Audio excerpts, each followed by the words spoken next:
Maasai and Hadzabe, a celebration of tradition, dance, and bush life. Deep in the heart of Tanzania, two of Africa's most fascinating tribes, the Maasai and the Hadzabe, come together in a rare and vibrant celebration of tradition, dance, and lifestyle. While their ways of life are different, they share a deep respect for their ancestral roots, nature, and cultural identity. When the Maasai warriors visit the Hadzabe lands, it is a moment of excitement, as two ancient worlds merge in a spectacle of dance, storytelling, and unity. The Maasai arrival, dressed like kings. The Maasai are known for their elegant red shukas, robes, elaborate beadwork, and fearless warrior spirit. As they step into the Hadzabe lands, their tall, lean figures stand out against the golden savanna, their colorful attire contrasting with the earth-toned surroundings of the Hadzabe bushland. Small Blue Diamond the Hadzabe gather to greet them, intrigued by their visitors.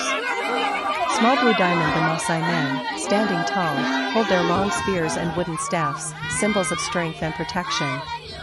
Small Blue Diamond the Hadzabe, dressed in their traditional animal skin garments, welcome them with open curiosity. Even though their lifestyles are different, the Maasai are pastoralists, living off their cattle, while the Hadzabe are hunter-gatherers. Their bond with the land and respect for nature unites them.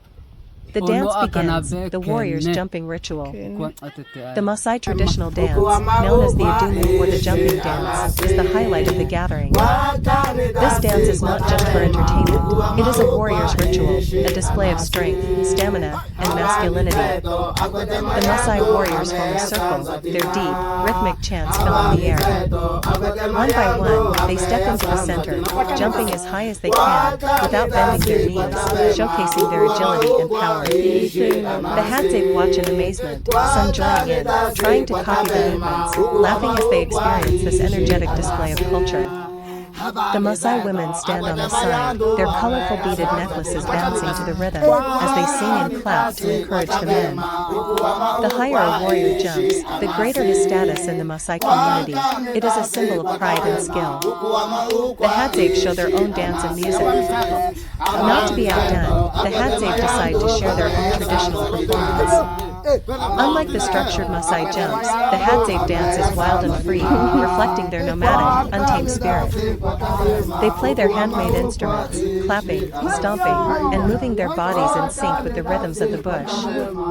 The Maasai clap along, appreciating the raw energy and unique movements of the Hadzabe. The laughter and joy fill the air, as both tribes find common ground through music and movement. The moment is a beautiful exchange of traditions, proving that even though their ways of life differ, they share the universal language of dance, music, and celebration.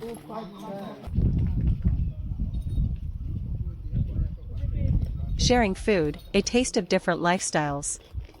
After the dances, the Maasai and Hadzabe sit together, sharing stories and food. The Hadzabe, skilled hunters, roast fresh meat over an open fire, offering it to the Maasai. The Maasai, cattle herders, bring fresh milk and blood, a sacred and nutritious part of their diet. Herbs and natural honey are exchanged, symbolizing their mutual respect for nature's gifts. As they eat and talk, they learn from each other, discussing hunting strategies, survival techniques, and tribal customs. The spirit of Africa lives on. As the sun sets over the vast African landscape, the Maasai and Hadzabe part ways, leaving with newfound respect and friendship. Though they come from different worlds, the Maasai with their cattle and warrior traditions, the Hadzabe with their bows, arrows, and hunter-gatherer ways, they share something deeper. Small Orange Diamond, a connection to the land.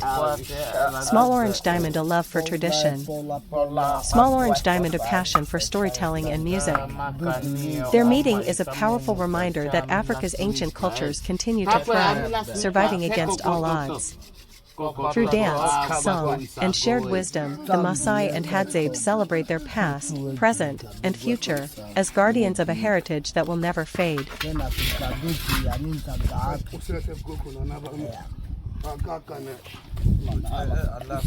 Traditional firemaking of the Hadzabe Bush tribe, ancient techniques and cultural heritage. The Hadzabe, one of the last hunter-gatherer tribes in the world, have maintained their ancient way of life for tens of thousands of years in the dry, rugged lands of Tanzania near Lake Eyasi. One of their most essential survival skills is the traditional fire-making technique, a method deeply embedded in their cultural identity and daily survival. Fire is not only a means of cooking food and providing warmth but also serves as protection against wild animals and as a focal point for community bonding. Unlike many modern societies that rely on matches or lighters, the Hadzabe still use a time-tested friction-based fire-starting technique, passed down through countless generations. This intricate knowledge of natural materials and environmental conditions allows them to create fire using only what is found in their surroundings. The Hadzabe fire-making technique, ancient knowledge in action. The Hadzabe utilize the hand drill and bow drill methods, both requiring patience, strength, and skill. These methods depend on generating friction between specific types of wood to create a smoldering ember, which is then transferred to a tinder bundle and coaxed into a flame. 1. Selecting the right materials, the science behind the fire. The Hadzabe have a deep understanding of the properties of different types of wood and how they react under friction.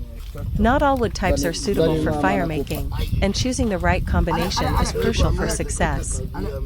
Types of wood used: fireboard, basswood softwood with a low ignition point, usually dry and fibrous. Common choices: mochaba, Terminalia spinosa, a dry, lightweight wood that produces fine dust. Msana, Comifera spp. Known for its ability to hold embers well. Spindle, drill stick, a slightly harder wood, used to create friction on the fireboard. Common choices: Langlewi, Grewia bicolor, provides enough hardness for sustained friction. Mugud, Cordia garaf, used for its durability and effectiveness. Tinder, fire starter material, finely textured and highly flammable materials that can catch a spark or ember. Most commonly used: Masej, dried grass. Mianga, inner bark fibers. Hoodoo hoodoo, soft plant fiber from local trees. 2. Fire-making process, step by step.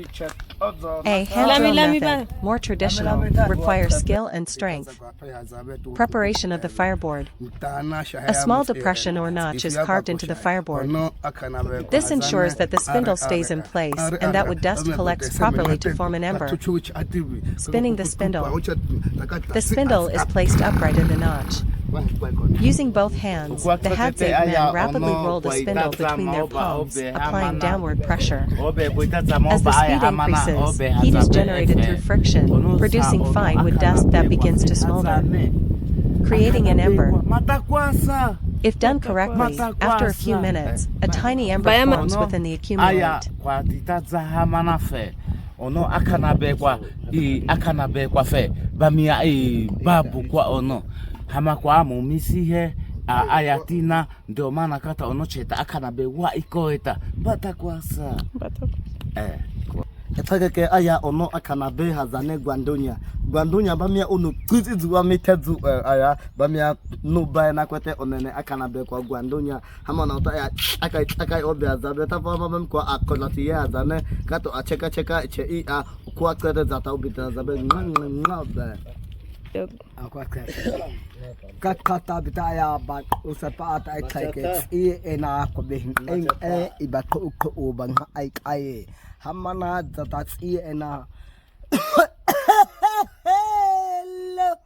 ono aya kamiata akanabe gangida aya bokwa ko tsitipaka pa ako hauka kwa usapa ako bokwa ako ta kokota ota atsipa oba alako ota aseme ota ako hello iyo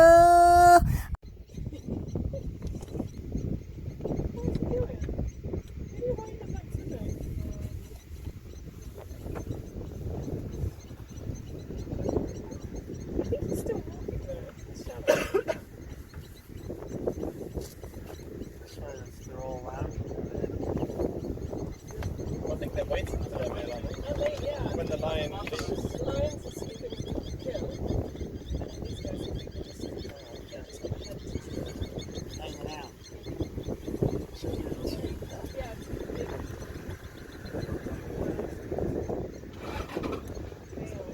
And these guys are just hanging out.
the hyenas have stripped everything off the head. The lions have bloody